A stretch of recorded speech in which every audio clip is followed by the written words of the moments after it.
This is the fourth and last part of the second lecture, and here we will talk about controlled social cognition, or high-effort thinking. Now, controlled thinking refers to thinking or thought that is conscious, intentional, voluntary, and effortful. In many ways, these are just the opposites of automatic thinking. And again, so long as the thought satisfies most of these categories, then we'll count it as controlled thinking, because in the actual world itself, not everything fits neatly into the categories we would like it to fit in. Now, while controlled thinking is incredibly useful and it's a very adaptive mode of thinking, it is no longer thought to be the end-all be-all of humanity. For a long time, we used this hallmark of our own thinking to separate us from the rest of the animal kingdom. Now, recent advances in scientific knowledge have shown that incredibly complex behaviors and actions can be accomplished ultimately unconsciously. And by unconsciously, I don't mean that you've been knocked out and you're just passed out on the floor and spontaneously pop up and do all kinds of crazy things. I just mean that you're not consciously deliberating and are not aware of the processes through which you arrive at your conclusions. One of the most interesting examples of this is doctors who have quite some experience in pathology and diagnosis and their ability to diagnose diseases. Many of them will look at their patients, look at their charts, and they will describe having an intuition as to what is the most likely diagnosis, as opposed to actually working through all of the various criteria. And what is believed to happen is over years and years of experience of constantly looking at all of this different types of information and then getting immediate feedback in regard to whether that diagnosis was correct or not, hones internal systems that allow them to aggregate tons of information and perform accurate judgments largely unconsciously. Now, this works after a bunch of experience has happened, but nonetheless, they are not actually deliberating anymore through the individual pieces of information, and yet at better rates than chance, and sometimes far greater than chance, will be able to correctly diagnose patients. And this just shows an incredibly complex behavior that was once thought to be entirely controlled thinking is actually automatic thinking. I don't say this to take away from how important controlled thinking is, but it is important to note that it is not an all or nothing situation. One of the primary pieces that people like to think or talk about when thinking about controlled thinking is the relationship between controlled thinking and free will, and these are oftentimes related together. Now, an important thing to remember or to know and learn is that the control we have over our thoughts and ultimately our actions, while to some degree present and largely argued over, is drastically overestimated. Now, one of the most common things that comes up when one is confronted with this new knowledge is that I can get up out of the chair I'm sitting in if I feel like it. I can think that I want to do it right now, and so I will get up out of my chair. Or whatever else it might be that you decide to put in there. I'm going to go have a cup of tea. I'm going to put a marshmallow in my hot chocolate. I'm going to do a handstand. I'm going to go outside and sit in the sun for 10 minutes. Whatever it happens to be, you can probably think it and then go do it. Well, one, this is just a fun example, but just to show you how much control one really has over the mind. Now, you can do anything you want, but I want you to, as much as possible, try not to think of this particular image. Ready? A white bear. Okay, now if you were able to successfully suppress that, that's actually pretty incredible. Most people would have a very difficult time keeping the image of a white bear popping up into their mind. Now, of course, you could say that's very different than going and getting some ice cream, but it does open the door a little bit that if we do not have free will, or I mean, if we have completely free will, should we not be able to control our thoughts as well as our actions? Because ultimately it is our thoughts that lead to our actions. But if we are honest with ourselves, we can find many situations where we're not directly in control of our thoughts. Further, there are times where we have started to do something and then realize that that's not what we originally intended to do in the first place. Okay, back to the I can get up because I feel like it, or go out for dinner because I want to, for that matter. Please remember, last week we talked about correlations and causations, and that you cannot take two things that are correlated and assume that there is some causal link between them. And this is often because of the third variable problem, right? We talked about how boating accidents and ice cream sales are correlated positively, but one does not cause the other. Rather, there's a third variable, namely the time of year, that drives both of them. One cannot be sure that there is not some underlying subconscious activity or process that generates both the thought, I feel like going and having pasta today, and the action where I by then go and get pasta for dinner. There's tons and tons of debate, both in psychological literature and philosophy, if this is something you would like to pursue or talk about further. It has been the center of human discussion and argument for a long time. Regardless of where you fall on the continuum, though, between determinism, which is all things are determined, and true free will, meaning I have complete control over my own will and actions, the fact is, our subjective experience is often that of, I have some thought and I will then implement my thoughts upon the world, and thus we continually have the subjective experience of freedom of will. Now, there are some benefits to believing in free will, believe it or not. So Voss and Schooler in 2008 conducted a study to test what would happen if you told people they actually had will, or if they were just the product of determinism. Just quickly, determinism, very strictly, is the state that if you know where all pieces in the world are and what forces are acting upon them, you can predict the next state of the universe, basically. And by this logic, every moment in time is the direct cause or is determined by the moment that preceded it. And there is no will in this universe. It is just an incredibly complex cascade of dominoes, if you will, happening on a cosmic scale. Of course, that's very difficult for the human mind to truly grasp, and, well, we can think about it intellectually, but it's hard to do it practically. It's the same as if I told you to try and imagine 1 trillion rolls of toilet paper or light bulbs. You can think the number, you could write it down on a piece of paper, you could perform math on it, but to actually visualize what 1 trillion light bulbs look like is a near impossibility for most people.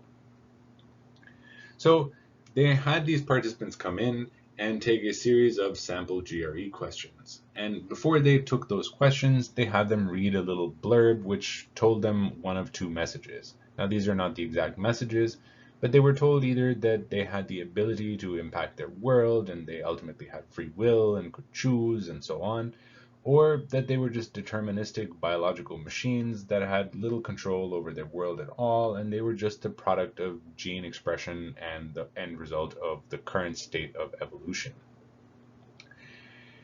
Now, then they had participants grade their responses and reward themselves $1 for every correct response. And so they wanted to test if there was a match between the number of actual correct responses people had and the number of dollars that they took. And it was found that the people in the free will condition cheated less than those in the deterministic condition. By cheated less, we just mean that they were more closely giving themselves $1 per number of questions. So if I got 13 out of 20 questions correct, I would give myself $13. If I was cheating, I would take $18, let's say. The reason proposed for this, at least, is that when we have will, we can at least choose to do good or bad.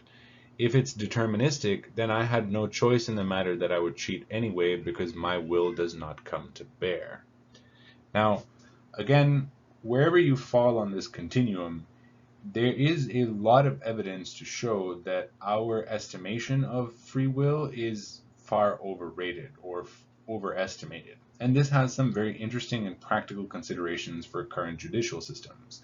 Many of us are ultimately just products of our society, not that we all who are victims of negative things, let's say, choose to heinously perpetrate crimes upon others. Many people have no choice in the matter because they are simply brought up in a situation where violence and pain is most of what they know. And yes, many people use the argument, well, they could have chosen to be different. But in many ways, this is a way that we protect ourselves by saying, if they could have chosen differently, then I too could have chosen differently, which I have, and this is what absolves me of that. But not only that, I protect myself from having to consider the horrors of being raised in a situation where that choice would be robbed from me. We'll talk a lot about this throughout the course of the semester. We also will tend to underestimate our control upon the world.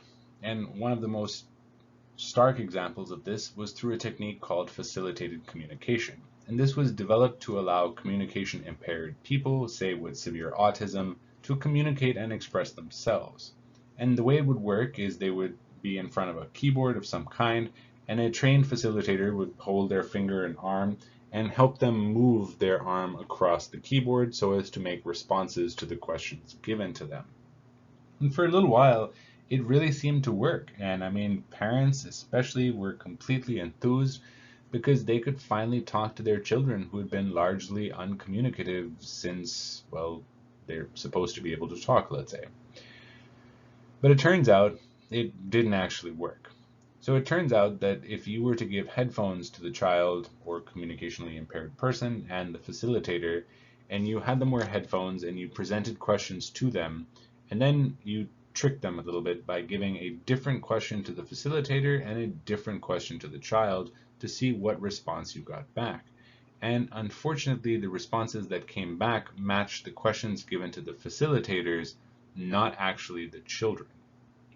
Now, it is again really important to note that these facilitators were not evil people who had some kind of nefarious agenda of making lots of money off of bereaved parents or something to that effect.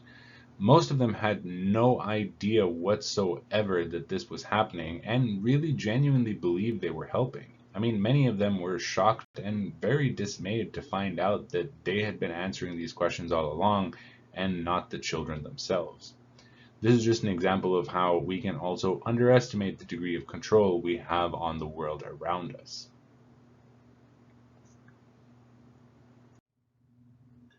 Moving on to something called counterfactual thinking, it takes effort to do, and it refers to mentally changing some aspect of the past as a means of imagining what might have been. And to be honest, this is one of the most effective ways that we can learn from our mistakes. Because you can think about a mistake that happened or that you made, and you can think about how it could have been slightly different, allowing you to avoid that mistake, which can ultimately be good knowledge to have going into the future. A good example of this that happens quite often, unfortunately, is, if only I had studied more for that exam, I would have passed or done well or something to that effect. Well, don't just think it. Next time, study a little bit more, and you might not have those same mistakes. Now, counterfactual thinking can have strange effects on our emotions, or paradoxical effects on our emotions. And this is best summarized or exemplified, let's say, by gold, silver, and bronze medalists. Now, could be true of any place where you have first, second, and third rankings. It turns out that the happiest of these people tend to be both the gold medal winner and the bronze medal winner. And the silver medal winner actually tends to be the least happy out of the three. And the reason given for this is, well, the gold medalist just is happy because they won. And the bronze medalist is happy because they're in the top three, and we'll talk about them in a second. But the silver medalist is closest to the gold medal winner. It's probably very easy for them to imagine a couple of little things they could have done that would resulted in them having won the gold. And because they're spending time now thinking about how close they were and not getting the gold, they're not actually appreciating the fact that they're a silver medal winner in the case of Olympians. I mean, a silver medal Olympian is still, in my opinion, one of the foremost experts in whatever field they did. I mean, they're an Olympian. Whereas the bronze medal winner would have to go through two stages. I could have done this to get the silver, and then I would have had to do even more to get the gold. And we tend not to think of counterfactuals in that many steps removed. Finally, a little bit about counterfactual thinking, rumination, and depression. So rumination is the tendency to mull over often negative things over and over and largely uncontrollably. It comes from a biological term referring to cows who ruminate, and this just means that they chew on some grass and then they swallow it down, and then they regurgitate it back up into their mouth and chew on it some more and then swallow it down again.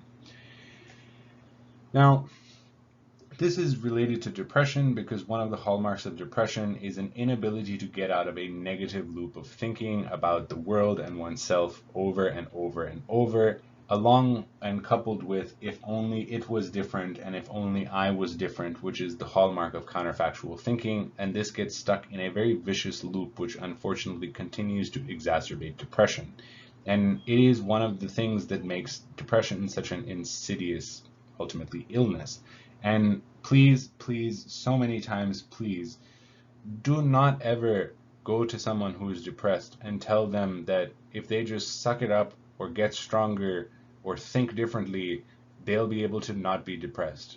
Do you not think that someone who is depressed would do that if they could? For most people, it is unbelievably difficult to get out of a bout of depression.